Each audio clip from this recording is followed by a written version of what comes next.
What makes these high school jerseys different from these college and professional jerseys? Let's talk about it. Cue the intro. Hey, who's got it better than us?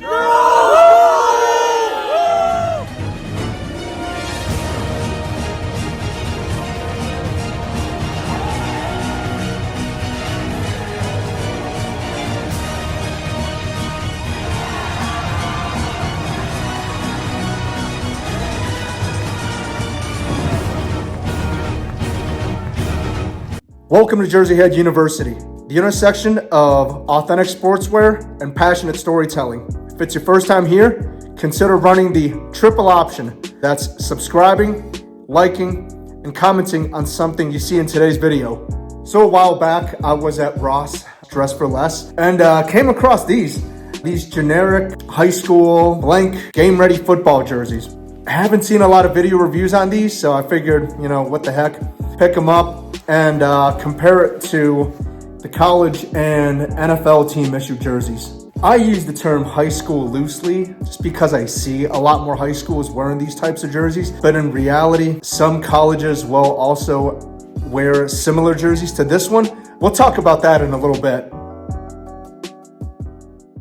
So if you played football as a kid, or even if you're playing now, you might have noticed as you get older and older, your jerseys become a lot more fitted. When you're in Pee Wee, you're probably wearing very baggy, very long, maybe oversized jerseys. By the time you get to Division I or the NFL, you're probably wearing something that's very contoured to your body. More often than not, especially at the pro level, there's a tailor that measures you and tailors the jersey to your exact specifications. Not only that, as you get higher and higher in levels of football, your jersey might be cut completely differently. If you're a quarterback, you might wear very loose sleeves. And if you're a lineman, you might not wear any sleeves at all.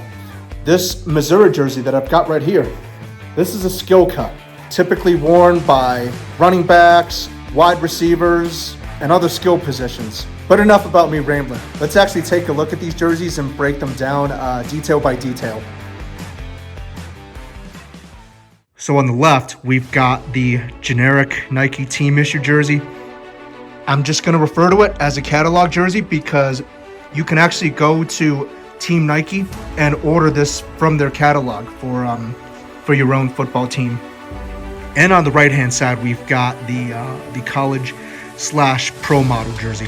I say college/pro because the materials are largely the same. Actually, they're the exact same materials. So it's not going to be an exact apples to apples comparison. These two jerseys are actually one generation apart. The navy jersey here, this is actually modeled after the current template that teams wear, which is the Vapor Fuse. You can tell because it's got a different design for the collar base, and it's also got that chevron design that we've seen in the latest uniforms.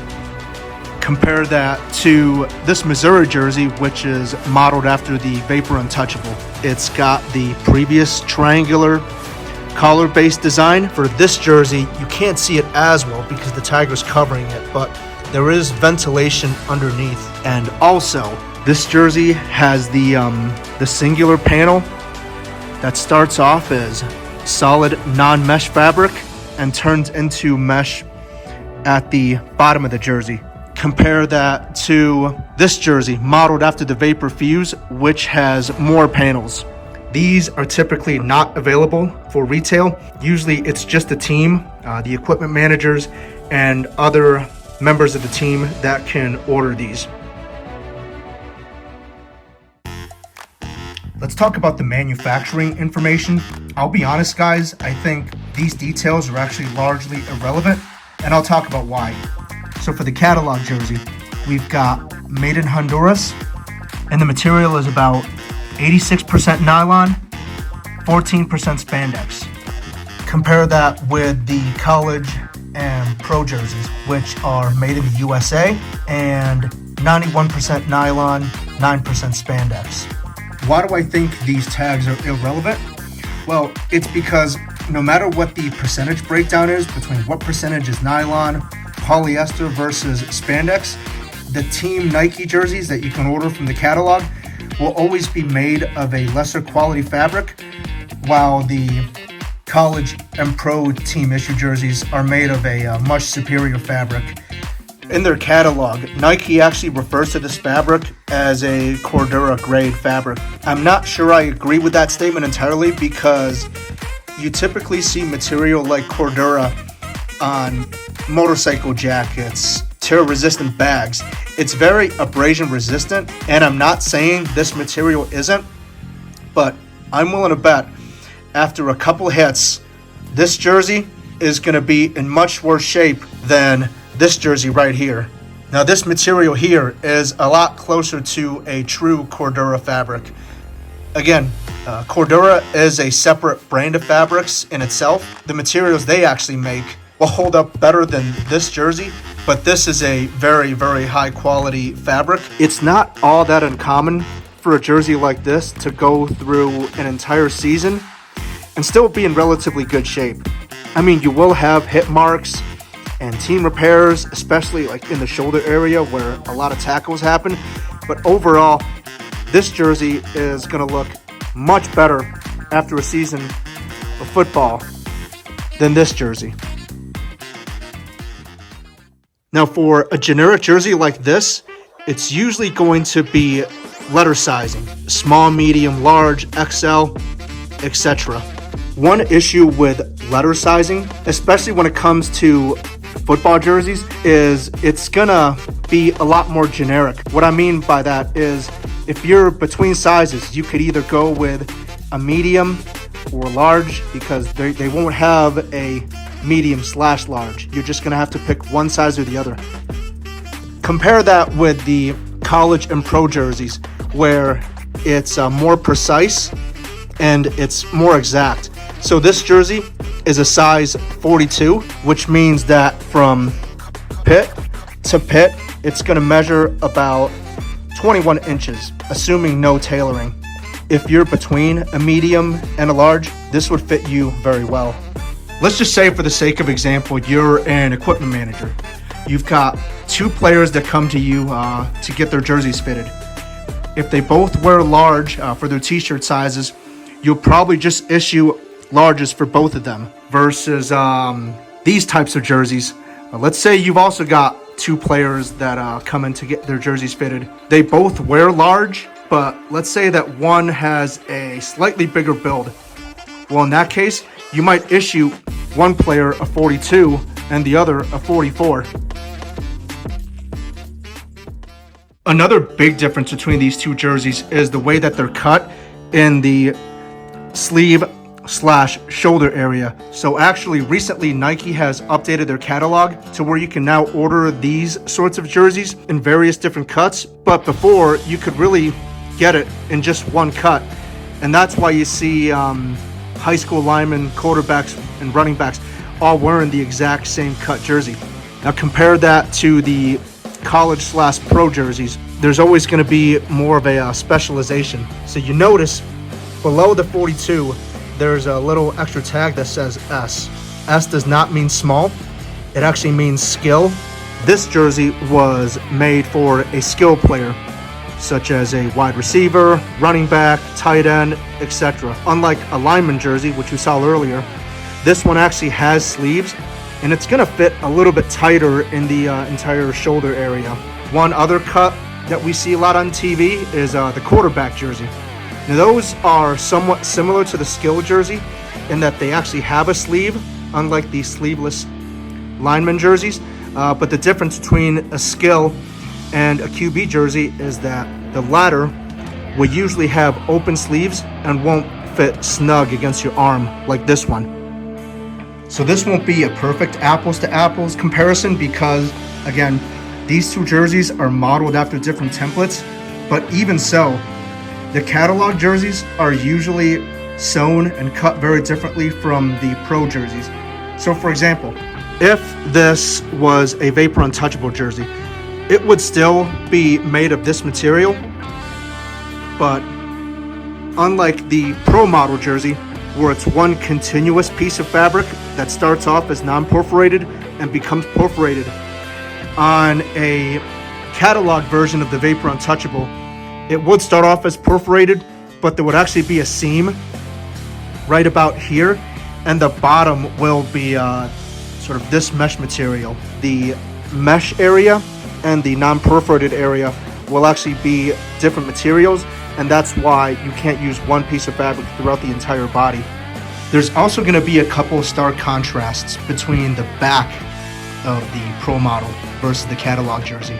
So for example, for the pro model jersey, we've got 3 major panels that are separated by this triangular pattern. The top 2 panels are non-perforated and the bottom is perforated. Again, not a perfect apples to apples comparison, but on the Vapor Untouchable, you also see somewhat similar of a triangular design, but instead of 3 separations, it's just going to be this panel here and this here. There is no additional piece of seam that splits these panels up. Now for the Vapor Fuse, it is more similar. However, on the pro version of the Vapor Fuse, you've got more panels here and here. So these mesh panels on a pro model jersey are actually separated. And that's the difference between the back of the jerseys. And just to give you guys a really quick NFL comparison, just to show that it is indeed the same uniform template, we've got here a Tariq Cohen Chicago Bears game issue jersey. Now right away, you'll notice that the neck grill at the bottom of the collar, it's the exact same as the Missouri jersey. You've got this triangular pattern here with this chainmail mesh grill. Of course, the only major difference is the college jersey had that Missouri Tigers logo, and here we've got the chrome NFL shield. If we look at the overall body of the jersey, it is just like the Missouri jersey in that the front is one long continuous panel. In the upper body, it's all non-perforated, and as you move closer towards the bottom of the jersey, around the midway point, you start to see perforations. And here we've got the back of the jersey. Just like the Missouri Tigers jersey, you've got the same triangular pattern here that separates the 3 panels. You'll notice the seam line here, here, and here for that same exact pattern. The upper panels are non-perforated and the bottom panel is perforated. This particular jersey is a line cut. Now earlier, that Missouri Tigers jersey we looked at was a skill cut and it had actual sleeves. You notice with this jersey, there are no sleeves at all. It is basically sleeveless. Again, just wanted to give you guys a quick NFL comparison since the 2 jerseys templates are virtually the same. Right away, when you put this thing on, you can feel the difference. And even though this is a size above what I would probably wear if I were a football player, it still fits very, very well. Because of this matte finish, it's not going to slide around during games. So even if it's not your exact size, it's still going to fit very snug to your body during an actual game. The other difference is that unlike this jersey that has 2 layers of fabric in the shoulders, this jersey only has 1. Because it's 1 continuous panel, it makes sense. And honestly, with how rugged this material is, you really only need 1 layer of fabric anyways. With this being a skill cut, it's a lot more snug fitting in the sleeve area. This doesn't pop out as much as this jersey. And there you have it, guys. The college/professional grade Nike game jersey. Overall, these are both great jerseys. Like I mentioned, these jerseys aren't just limited to high school. You see it at FCS programs, Division II, Division III, and even some FBS Division I programs. A lot of it comes down to money. These pro jerseys, because they use a higher grade fabric and because of the sizing that's involved, they're a lot more precise in terms of fit, and that's why they cost more. At the end of the day, if you're an equipment manager, these jerseys will still serve your team very, very well. All right, that's all I got for this episode. Catch you in the next one.